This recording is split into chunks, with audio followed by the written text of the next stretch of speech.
সামনে আমাদের 4টা লড়াই। এই লড়াইয়ের জন্য প্রস্তুত হতে হবে।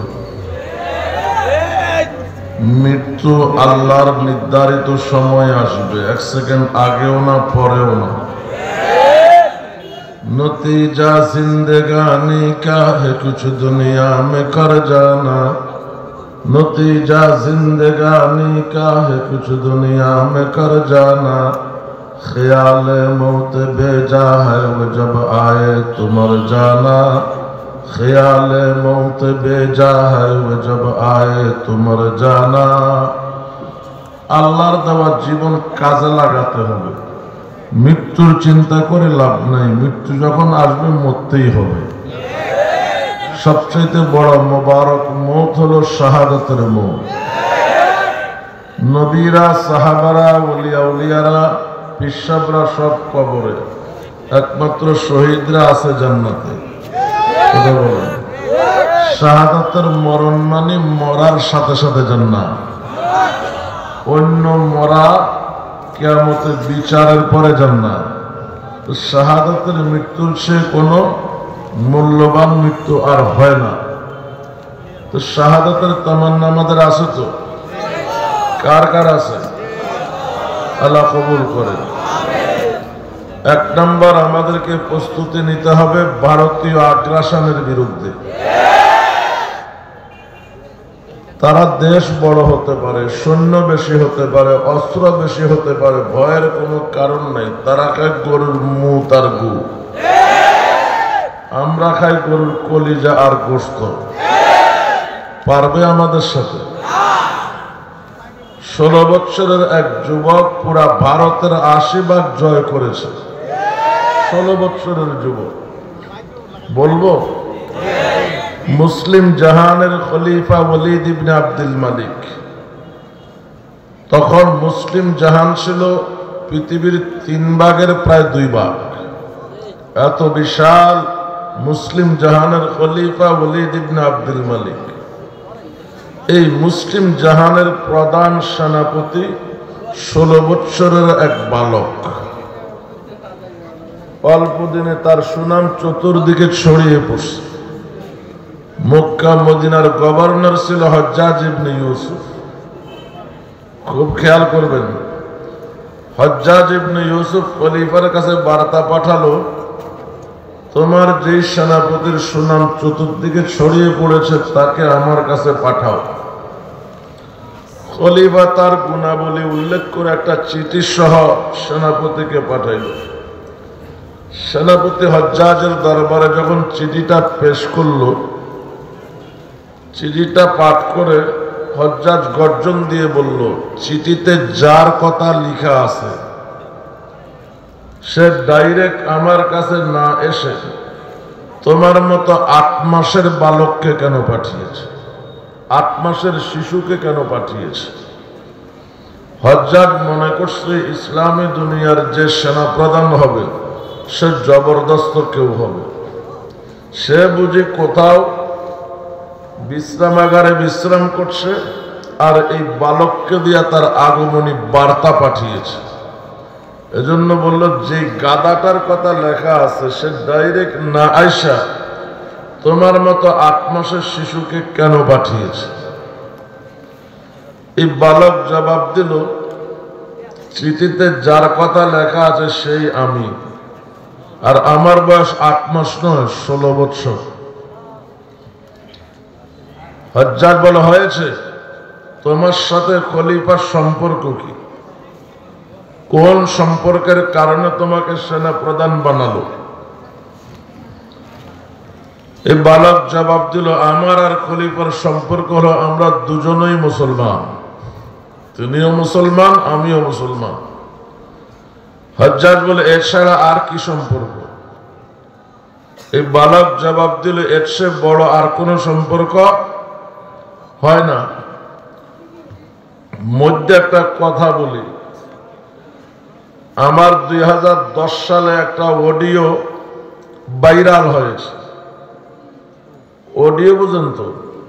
ভিডিওতে ছবি দেখা যায়, অডিওতে ছবি দেখা যায় না। তো অনেকে অডিওটা শুনেছে। তো আমি যখন কোথাও সশরীরে যাই আমাকে দেখে বলে, আমরা তো অডিওটা শুনে মনে করেছি জবরদস্ত কেউ হবে, কিন্তু অডিওর বয়ানে আর বাস্তবে তো মিলতেছে না। তো আমি বলি আর কেমনে মিলতো, 120 কেজি ওজন, আরো জবরদস্ত হয়তো, তো চেয়ারে আসবে না। সুবহানাল্লাহ বলেন। তো বলছিলাম, এরপরে হজ্জাজ জিজ্ঞাসা করলো, খুব খেয়াল করবেন, তোমার নাম কি? বলল, আমার নাম মোহাম্মদ ইবনে কাসিম। এবার হজ্জাজ চমকে উঠল, তুমি কাসিমের পুত্র মোহাম্মদ? বলে হ্যাঁ। কাসিম কে? হজ্জাজের আপন ভাই। তো মোহাম্মদ কে হলো? হজ্জাজের আপন ভাতিজা। হজ্জাজ মনে করেছিল খলিফার আত্মীয়, দেখা গেল কার আত্মীয়? হজ্জাজের নিজের আত্মীয়। এখন হজ্জাজ তো ভাতিজার পরিচয় পেয়েছে। এবার হজ্জাজ জিজ্ঞাসা করলো, তুমি কি আমাকে চিনো? বলে হ্যাঁ। আমি কে? বালক মোহাম্মদ ইবনে কাসিম জবাব দিল, বর্তমান দুনিয়ার সবচেয়ে বড় আলেম, সিদ্দিক আকবরের মেয়ে আসমার সন্তান, উহুদের যুদ্ধে নবীজির 10 জন বডিগার্ডের একজন জুবাইর ইবনে আওয়ামের সন্তান আব্দুল্লাহ ইবনে জুবাইরের খুনি আপনি। চাচার পরিচয় দিল কি? খুনি হিসাবে। হজ্জাজের পায়ের তলা থেকে মাটি সরে গেছে। হজ্জাজ 18,000 মুসলমানকে শহীদ করেছে, তার মধ্যে অনেক সাহাবায়ে কেরাম ছিলেন। আজ ভাতিজা দরবারে বসে বলছে, আপনার পরিচয় আব্দুল্লাহ ইবনে জুবাইরের খুনি। এই জাতীয় কথা বলে হজ্জাজের দরবার থেকে কেউ মাথা নিয়ে যেতে পারেনি। এটা আপাতত এখানে রাখেন। ভারতবর্ষের লঙ্কা দ্বীপে কিছু মুসলমান বসবাস করত। ভারতের সিন্ধু প্রদেশের রাজা দাহির ছিল মুসলমানদের রক্ত পিপাসু। সে এই মুসলিম নারী শিশুদেরকে তার অন্ধকার কারাগারে নিক্ষেপ করল। এক যুবতী মেয়ে কোনোভাবে সেখান থেকে রেহাই পেয়েছে। সে হাতের আঙ্গুল কেটে রক্ত দিয়ে সাদা ওড়নায় একটা চিঠি লিখেছে হজ্জাজ ইবনে ইউসুফের কাছে, যে আমরা শুনেছি মুসলমান 313 জন নিরস্ত্র, 1000-এরও বেশি সশস্ত্র কাফেরের বিরুদ্ধে জয় লাভ করেছে। মুসলমান 30,000 3 লাখের বিরুদ্ধে জয় লাভ করেছে। মুসলমান মাত্র 60 জন 60,000-এর বিরুদ্ধে জয় লাভ করেছে। মুসলমানরা ইরাকের দজলা নদী ঘোড়া দিয়া পার হয়েছে, পানির উপর দিয়া, তারপরে ইরাক জয় করেছে। মুসলমানদের বীরত্বের কাহিনী ভারতবর্ষে আমরা বসে বসে শুনেছি। আর সেই মুসলিম জাতির কিছু নারী ও শিশু সিন্ধু রাজা দাহিরের কারাগারে দুকে দুকে মরতেছে। তোমাদের শিরা উপশিরায় যদি তোমাদের পূর্বপুরুষদের রক্ত প্রবাহিত হয়ে থাকে, তোমরা যদি তোমাদের মায়ের দুধ পান করে বড় হয়ে থাকো, আমার বিশ্বাস রক্ত দিয়ে লিখা এই পত্র পাওয়া মাত্র তোমরা ভারত অভিযান চালাবে এবং তোমাদের স্বজাতি নারী ও শিশুদেরকে উদ্ধার করবে। হজ্জাজের সঙ্গে যখন মোহাম্মদ বিন কাসিমের উত্তেজনামূলক কথা চলছে, ঠিক সেই সময় পত্রটা আসি পৌঁছল।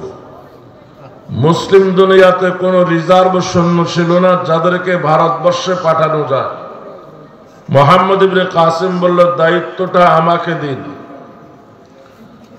আমি ইরাকের কুফায় কয়েকদিন পর একটা মেলা আছে। মেলা কিসের? তীর তলোয়ার বল্লম প্রতিযোগিতা হয়, সে উপলক্ষে মেলা বসে।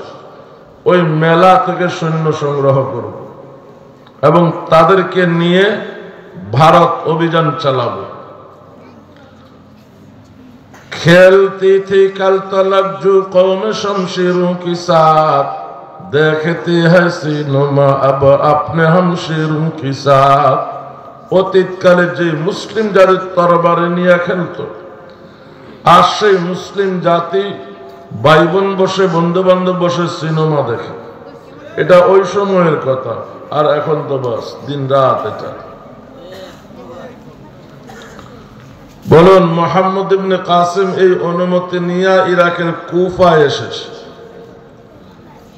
এর আগের বছর সারা দুনিয়ার প্রতিযোগীদের মধ্যে বিজয়ী হয়েছে খলিফার আপন ভাই সুলাইমান ইবনে আব্দুল মালিক।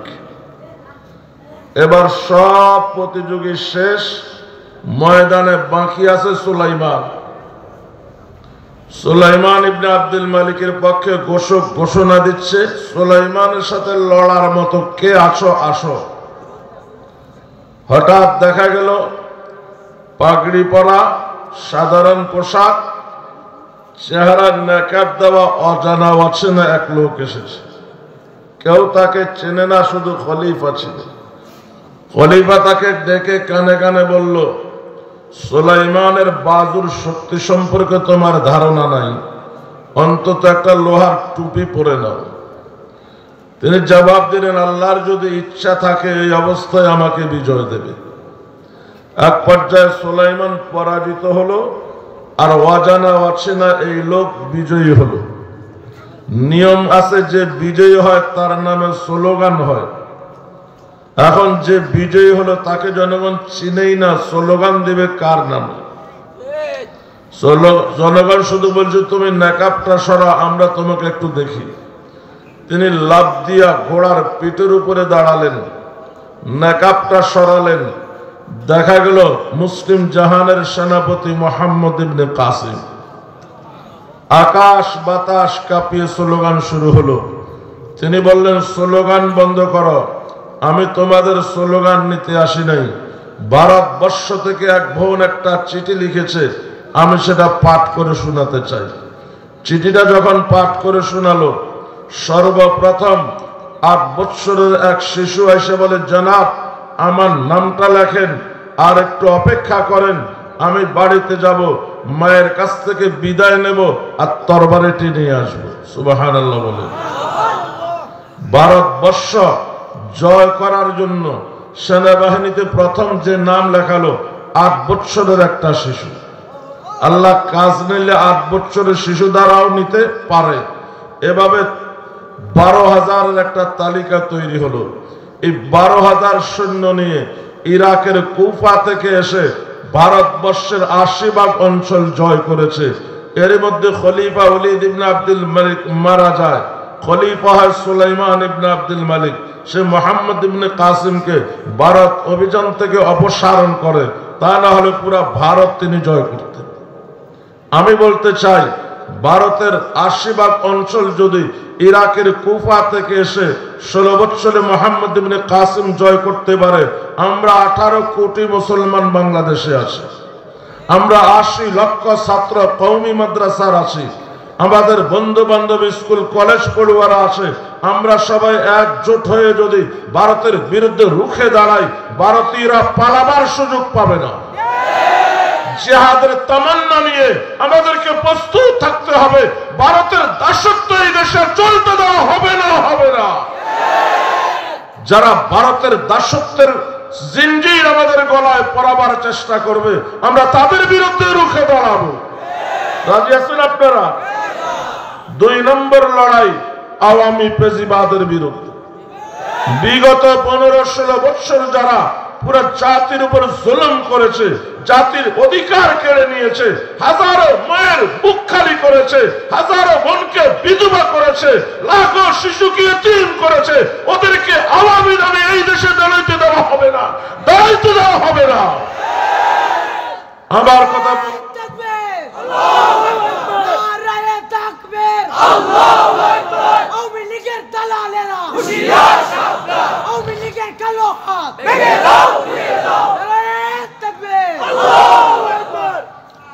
আমাকে অনেকে বলে কোরআন সুন্নাহর মাহফিলে এগুলি কি বলেন? এগুলিই তো কোরআন সুন্নাহর কথা। পৃথিবীর সর্বকালের সেরা কাফের আবু জাহিল, নমরুদের চেয়ে বড় কাফের, ফেরাউনের চেয়ে বড় কাফের আবু জাহিল। ফেরাউন ডুবে মরার সময় কালিমা পড়তে চেয়েছিল, জিবরিল মুখে কাদা ঢুকিয়ে দিয়েছে। নমরুদ খলিলুল্লাহকে যখন আগুনে ফেলে, নমরুদের ভয়, আসল খোদা তো খলিলুল্লাহর খোদা, আমি তো নকল খোদা, খলিলুল্লাহর খোদা খলিলুল্লাহকে বাঁচাতেও পারে, খলিল যদি বেঁচে যায় জাতির সামনে কি করে মুখ দেখাবো? এজন্য নমরুদ খলিলুল্লাহকে উলঙ্গ করে নমরুদের ব্যবহারের একেবারে চাদর পেঁচিয়ে দিছে, যাতে খলিলুল্লাহ পোড়া না গেলে নমরুদ বলতে পারে পোড়ানোর উদ্দেশ্য ছিল না, ভয় দেখানোর উদ্দেশ্য ছিল, পোড়া যাতে না যায় আমার চাদর পেঁচিয়ে দিয়েছি। নমরুদের চাদর পুড়ে গিয়েছে, খলিলুল্লাহর একটা পশমও পোড়া যায় না। কিন্তু নমরুদ নরম হয়েছে কিনা আসল খোদার কাছে, কিন্তু আবু জাহিল নরম হয় নাই। বদরের যুদ্ধ নবীজি যুদ্ধের পরে বললেন, কে আছো? আবু জাহেলের মাথাটা কাইটা আমার সামনে হাজির করতে পারো। আব্দুল্লাহ ইবনে মাসউদ রাদিয়াল্লাহু তাআলা আনহু তরবারি নিয়ে গেলেন, আবু জাহেলের বুকের উপরে বসলেন। আবু জাহেল তখনও মরে নাই, আহত, রু আসে, কথা বলতে পারে। আবু জাহেল বলতেছে, তুমি তোমার নবী মুহাম্মদকে বলবা সারা জীবন নবীর প্রতি যে বিদ্বেষ আমার দিলে ছিল, আমি মরার সময় তার চেয়ে অধিক বিদ্বেষ নিয়ে মরেছি। আমার কোনো অনুশোচনা নাই, আমার কোনো আফসোস নেই। আর শুনো, আমার মাথা কাটবা, এখানে কাটিও না, এখানে কাটো, যাতে কাটা মাথাগুলো একত্রিত করা হলে আমারটা উঁচা থাকে। কত বড় জাহিল, চিন্তা করে দেখেন। আর আমাদের হাসিনা আল্লাহর কসম আবু জাহেলের চেয়ে নিকৃষ্ট। আবু জাহেল নবীজিকে হত্যা করার জন্য মক্কার প্রতিটি গোত্র থেকে একজন করে যুবককে ঠিক করেছে। আবু জাহেল তাদেরকে গাইডলাইন দিয়েছে, খবরদার নবীর বাড়িতে রাত্রে হামলা চালাইবা না, যা করার সকালে করবা। এটা আবু জাহেলের চরিত্র। আর হাসিনার চরিত্র হলো রাত যখন 3টা, সড়কের সকল লাইট বন্ধ করে পুরা ঢাকা শহরকে অন্ধকার বানিয়ে আলেম ওলামা ছাত্র জনতার উপরে, জিকিররত তাহাজ্জুদরত ঘুমন্ত জনতার উপরে 2.5 লক্ষ বুলেট চালিয়েছে। বলুন, আবু জাহেলের সমান বলবেন না আরো জঘন্য? হাসিনার পুরা কুকীর্তি যদি কেউ বয়ান করতে চায় 1 মাসেও শেষ করা যাবে না। যাকে সারা দুনিয়া ঘৃণা করে তুমি তাকে এখনো ভালোবাসো, তোমার লজ্জা হওয়া দরকার, তোমার লজ্জা হওয়া দরকার। ফেরাউন মানুষ মেরেছে, নিজ গোষ্ঠীর মানুষ মারে নাই, বনি ইসরাইলের মানুষ মেরেছে। হাসিনা দাবি করে মুসলমান, দাবি করে তাহাজ্জুদ গুজার, দাবি করে কোরআন পড়ে দিন শুরু করে, অথচ 15-16 বছরে যা মেরেছে মুসলমান মেরেছে। একজন হিন্দু মারা নাই, হিন্দুদেরকে প্রতিটি বড় বড় পদে বসিয়েছে। শিক্ষা ব্যবস্থার মধ্যে হিন্দুত্ববাদ এমন ভাবে প্রতিষ্ঠা করেছে, ইসলাম ধর্ম শিক্ষার মধ্যেও মন্দির আর মূর্তির ছবি ঢুকিয়েছে। নমরুদ ফেরাউনের সমান বলবেন? নমরুদ ফেরাউন মানুষ মেরেছে, মানুষ দিয়ে মেরেছে, নিজ হাতে মারে নাই। হাসিনা মানুষের বুকের উপর পা রেখে নিজ হাতে মানুষ জবাইও করেছে। এখানে শেষ নয়, নমরুদ ফেরাউনের আয়নাঘর ছিল বলে ইতিহাসে পাওয়া যায় না। মানুষকে জুলুম করার জন্য হাসিনা বানিয়েছে আয়নাঘর। কি ভুল বলছি? একটা অ্যাকচুয়াল ভুল বলছি। এই হাসিনা আবার আসবে, কথা বলেন, আবার যেন আসতে না পারে আমাদেরকে প্রস্তুত থাকতে হবে। আওয়ামী লীগ শব্দ উচ্চারণ করতে দেওয়া হবে না, কাউকে জিহ্বা টেনে ছিঁড়ে ফেলতে হবে। ওই নাম নাপাক হয়ে গেছে। আওয়ামী লীগ, যুবলীগ, ছাত্রলীগ, হেলমেট লীগ, হাতুড়ি লীগ, ইসকন লীগ, এই আনসার লীগ, সাদ লীগ, কোন লীগ এই দেশে চলতে দেওয়া হবে না। একটা মাত্র লীগ চলবে, তাবলীগ। রাজি আছেন আপনারা? 3 নম্বর লড়াই সাদিয়ানীদের বিরুদ্ধে। সাদ সাহেব আমাদের নবীর সঙ্গে কত বড় বেয়াদবি করেছে, গুস্তাখি করেছে, রাত 1টার পরে সেই বিবরণ দেওয়ার সময় আমাদের হাতে নাই। নবীজি তার সবগুলো বিয়েতে ওলিমা করেছেন খেজুর দিয়ে, একটি বিয়েতে ওলিমা করেছেন ছাগল জবাই করে ছাগলের গোশত দিয়ে। 16 লক্ষ সাহাবায়ে কেরাম থেকে নিয়ে আজ পর্যন্ত উম্মতের কোন উলামায়ে কেরাম বিষয়টা নিয়ে আপত্তি করে নাই। 1500 বছর পরে সাহাবা এসে বলে নবী এটা ঠিক করে নাই।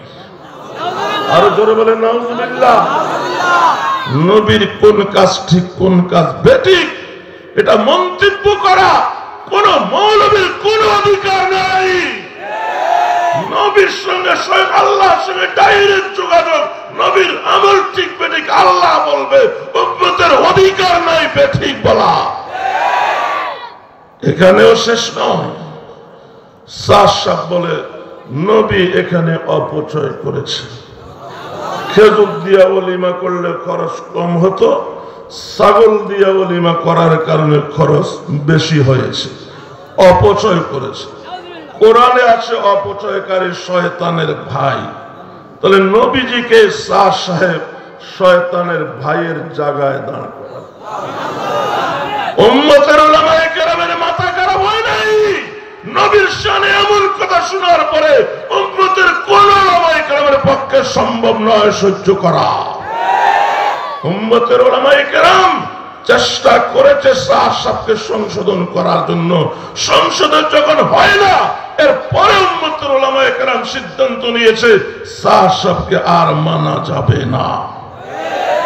এরপরে আমরা ভেবেছি তাবলীগই তো করে করুক, কিন্তু দেখা গেল না এরা তাবলীগ নয়, এরা খুনি সন্ত্রাসী। খুনি আর সন্ত্রাস, তাবলীগ আর খুন একসঙ্গে চলতে পারে না। অথবা খুনি সন্ত্রাসী ভণ্ড সাতপন্থীদেরকে বাংলাদেশের কোন মসজিদে দাঁড়াইতে দেওয়া হবে না।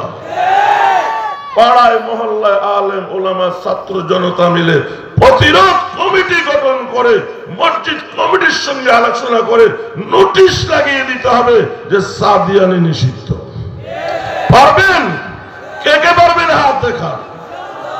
আল্লাহ কবুল করে, আল্লাহ কবুল করে। 4 নম্বর, দেশ স্বাধীন হয়েছে 53 বছর পার হয়ে 54 বছর চলছে। আমরা কাঙ্ক্ষিত স্বাধীনতা পাই নাই, শান্তি পাই নাই। বারবার আমাদের অধিকার কেড়ে নেওয়া হয়েছে। ডক্টর ইউনূস পরিষ্কার বলেছে গত 15-16 বছর এই দেশে উলামায়ে কেরাম স্বাধীনভাবে মাহফিল করতে পারে নাই, স্বাধীনভাবে কথা বলতে পারে নাই। ডক্টর ইউনূস বলতেছে আজ থেকে কোন মাহফিলের জন্য কোন সরকারি লোকের কোন অনুমতি লাগবে না।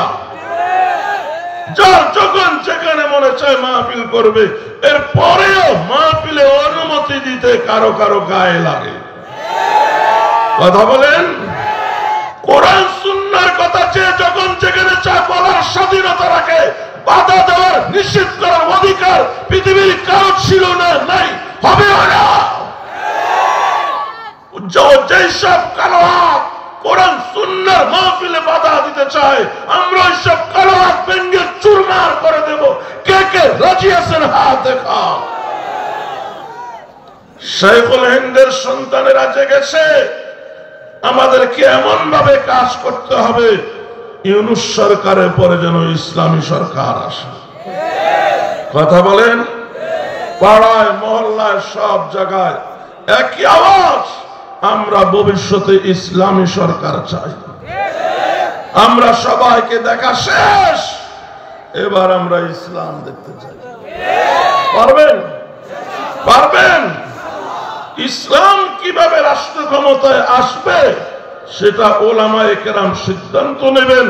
তবে পুরো জাতির একটা স্লোগান হওয়া চাই যে আমরা ইসলাম চাই, আমরা সংসদে ইসলাম চাই, আদালতে ইসলাম চাই, হাট বাজারে ইসলাম চাই, পরিবারে ইসলাম চাই, সর্বত্র আমরা ইসলাম চাই। রাজি আছেন আপনারা? আল্লাহ কবুল করেন, সকলে বলে আমিন। উলামায়ে কেরাম যখন যেভাবে আমাদেরকে দিক নির্দেশনা দেবে, যেই কর্মসূচি দিবে, আমরা জীবন দিয়ে হলেও সেই কর্মসূচি বাস্তবায়ন করব ইনশাআল্লাহ।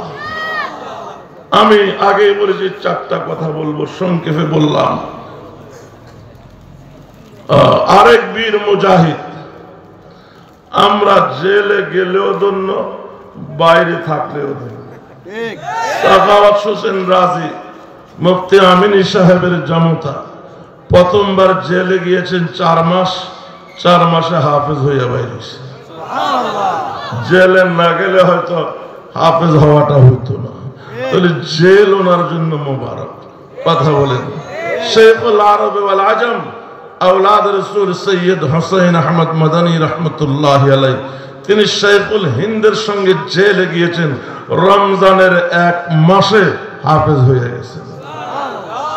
মুফতি আমিনী রহমতুল্লাহ আলাইহি বিয়ে পড়াইছেন হাফিজ হুজুর রহমতুল্লাহ আলাইহি নিজের মেয়ের সঙ্গে। মেয়েটা ছিল হাফেজে কোরআন। হাফিজ হুজুর বললেন, আমিন যদি হাফেজ হইতো ভালো হইতো। কথা বলেন। আমিনী বড় মাপের আলেম, বড় মাপের এই মুফতি, কিন্তু হাফেজ না। যদি হাফেজ হইতো তাহলে ভালো হইতো। আমিনীর মাথায় এটা লাগছে। বিয়ের পরে যে শুরু করেছে, 6 মাসে হাফেজ হইয়া ফিরছে। সুবহানাল্লাহ বলেন। হাটাজারি মাদ্রাসার মুফতি আহমদুল হক সাহেব রহমতুল্লাহ আলাইহি, আমাদের উস্তাদ, হযরতের উস্তাদ, আল্লাহু আকবার, তিনিও হাফেজ ছিলেন না।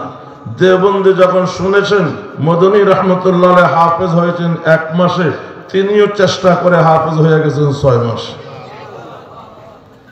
তাহলে আমাদেরকে জেলে নিয়েও লাভ নাই। জেলে নিলে জেল আবাদ হবে, জেলে আমরা হাফেজ হয়ে বাইর হব। কথা বলেন ঠিক না বেঠিক? জেল জুলুমকে ভয় পান? আমি তো বলি বারবার মরেছি, আর কখন মরবো? দুনিয়ার কাউকে ভয় পাবো না।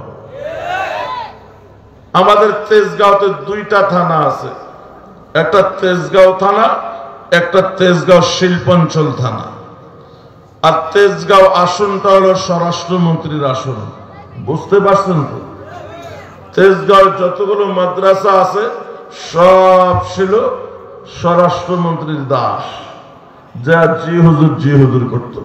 একমাত্র আমরা কোনোদিন যাই নাই। কথা বলেন আলহামদুলিল্লাহ। বলে আমরা কোনোদিন যাই নাই। 15-16 বছরে কোনো দিন স্বরাষ্ট্রমন্ত্রীর কাছে যাই নাই, কোনো প্রোগ্রামের জন্য যাই নাই, কোনো বিষয় ডাকলেও আমরা যাই নাই। আমরা তাদের থেকে দূরে রয়েছি। কই আমাদের মাদ্রাসা তো কিছুই করতে পারে নাই। আলহামদুলিল্লাহ, লেখাপড়ার দিক থেকেও আমাদের মাদ্রাসা পুরো তেজগাঁওয়ের মধ্যে 1 নম্বর, এবং আর্থিক সচ্ছলতার দিক থেকে 1 নম্বর, খাওয়া দাওয়ার দিক থেকেও আমাদেরটা সবার উপর। কওমি মাদ্রাসা প্রতিষ্ঠা আছে নবীজির ইশারায়, এটা চলবে আল্লাহর দয়ায়। কথা বলেন। অনেকে মনে করে আওয়ামী লীগের বিরুদ্ধে বললে যদি চাঁদা বন্ধ করে দেয়, কওমি মাদ্রাসা চাঁদা দিয়ে চলে না, আল্লাহর দয়া দিয়ে চলে। কথা বলেন, কার দয়া দিয়ে চলে? বিগত 15-16 বছর চামড়া বাবদ টাকা পায় নাই কওমি মাদ্রাসাওয়ালা। 15-16 বছরের আগে একটা গরুর চামড়ার মূল্য ছিল 2,500 থেকে 3,000 টাকা। গত 15-16 বছরে দাম পড়ে গেছে 1-150 টাকা। কয়টা মাদ্রাসা বন্ধ হয়েছে? তাহলে চামড়ার টাকা না পাওয়ার কারণে যেমন মাদ্রাসা বন্ধ হয় নাই, কোন দল চাঁদা না দিলেও মাদ্রাসা বন্ধ হবে না। এক ইংরেজ নবাবে দক্কন আজ থেকে 150 বছর আগে দারুল উলুম দেওবন্দে মাসে 10,000 টাকা দিত। কথা বলেন। 150 বছর আগের 10,000 খেলা কথা না, বর্তমান 10 লাখেরও বেশি দিচ্ছে প্রতি মাসে মাসে। শেখুল হিন্দ রহমতুল্লাহ আলাইহির আমল ছিল। হঠাৎ নবাবে দক্কন একটা চিঠি লিখলো দেওবন্দে যে आप मौलवी साहब कुरान हदीस पढ़ते रहे, पढ़ाते रहे, आपको क्या जरूरत पड़ी कि अंग्रेज के खिलाफ करें? আপনারা আলেম ওলামা কোরআন হাদিস পড়বেন, পড়াবেন। আপনাদের কি প্রয়োজন ইংরেজের বিরুদ্ধে সংগ্রাম করার? अगर आप इंग्रेज के खिलाफ बंद न करे तो मैं माहाना जो 10,000 रुपया दिया करता हूं उसे बंद कर दूंगा। যদি ইংরেজের বিরোধিতা বন্ধ না করেন, আমি মাসিক যে 10,000 টাকা করে দিয়ে আসছি এটা বন্ধ করে দেব। খেয়াল করেন, शेखुल हिंद रहमतुल्लाह जवाब दिलेन, ये इदारा हम दीन के इशाअत के लिए कायम किए। এই দারুল উলুম দেওবন্দ ধর্ম প্রচারের জন্য প্রতিষ্ঠা করা হয়েছে, দিন বিকনে के लिए नहीं, ধর্ম বিক্রি করার জন্য নয়। जो हमें खरीदना चाहते हैं उसके एक एक पैसा हम दारुल उलूम के लिए हराम समझते हैं। যে টাকা দিয়ে আমাদেরকে কেনার স্বপ্ন দেখে তার এক এক টাকা, এক এক পয়সা দেওবন্দের জন্য হারাম মনে করি। तुम कब आए? आओ, हम एक एक पैसे हिसाब कर रहे हैं, सब तुम्हें वापस करूंगा। तुम्हें कब আসো? তোমার দেওয়া প্রতিটি পয়সা হিসাব করতেছি, তোমাকে সম্পূর্ণ ফেরত দেব। তোমার পয়সার কারণে দিন বিক্রি করব, আমরা বিক্রি হওয়ার মানুষ না। দেওবন্দ বন্ধ হয়ে গেছে? কথা বলেন। কোন মাদ্রাসা কোন দলের চাঁদা না দেওয়ার কারণে বন্ধ হবে না, কারণ এই প্রতিষ্ঠান শুরু হয়েছে আল্লাহ রাসূলের আদেশে, চলবে আল্লাহর দয়ায়। আমরা ভাগ্যবান যদি আমরা শরীর থাকতে পারি। কথা বলেন না, মাদ্রাসা ভাগ্যবান, আমরা ভাগ্যবান। আমার একটা টাকা যদি মাদ্রাসার কাজে ব্যয় হয়, আমার একটা টাকা যদি একজন তালিবে ইলমের জন্য ব্যয় হয়, আমরা ভাগ্যবান।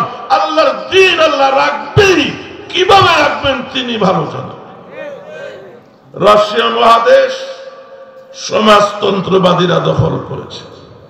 70 বছর জমিনের উপরে একটা মাদ্রাসাও ছিল না, একটাও না।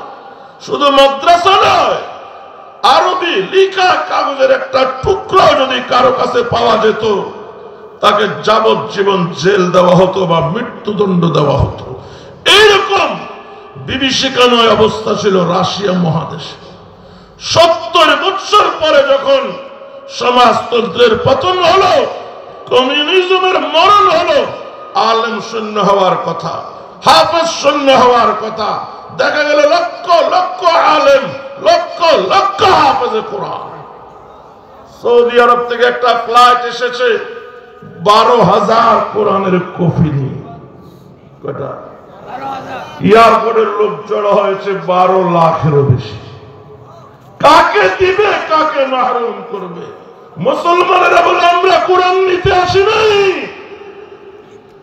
আমরা ওস্তাদের কাছে শুনে শুনে হাফেজ হয়েছি। কোরআন শরীফ কি জিনিস দেখি নাই, আলিফ বা কিরকম দেখি নাই। আর সৌদি আরব থেকে কোরআন এসেছে শুনে এক নজর দেখতে এসেছি। 70 বছর একটা মাদ্রাসা ছিল না, মসজিদ ছিল না, আরবি চর্চা ছিল না, কিন্তু ইসলাম চর্চা ছিল। কিরকম চর্চা ছিল? সমাজতন্ত্রের পতনের পর এক রাশিয়া মহাদেশ থেকে 6টা দেশ মুসলিম দেশ হিসাবে স্বাধীন হয়েছে। কথা বলেন। 70 বছর মসজিদ নাই, মাদ্রাসা নাই, দ্বীন ইলমের প্রকাশ্যে চর্চা নাই। 70 বছর পরে তো ইসলাম বিলীন হওয়ার কথা, কিন্তু দেখা গেল ইসলাম ও মুসলমানেরা 6টা দেশ মুসলমানদের জন্য স্বাধীন করেছে। কোথায় হয়েছে মানুষ? মুসলমানরা আন্ডারগ্রাউন্ড খনন করে, মাটির নিচে গর্ত করে, ওস্তাদ আর ছাত্র 5 বছর 10 বছরের জন্য নেমে পড়েছে, হাফেজ আলেম হয়ে সেখান থেকে বের হয়েছে। বলুন, কোরআনের এই বাতি জ্বালিয়েছে কে? দুনিয়ার কারো সাধ্য আসেনি বাবা, সাধ্য আসেনি বাবা। আবু জাহিল আবু লাহাবরা বহু চেষ্টা করেছে, পারে নাই। 1,500 বছর ধরে দুনিয়ার বেঈমান কাফেররা বহু চেষ্টা করেছে, পারে নাই। এখনো দুনিয়ার কাফের বেঈমানরা চেষ্টা করে যাচ্ছে, পারে নাই, পারবেও না ইনশাআল্লাহ। আল্লাহ পাক কোরআন সুন্নাহর পাহারাদার হিসাবে আমাদেরকে কবুল করেন, মুজাহিদ হিসাবে আমাদেরকে কবুল করেন। সকলে বলে আমিন।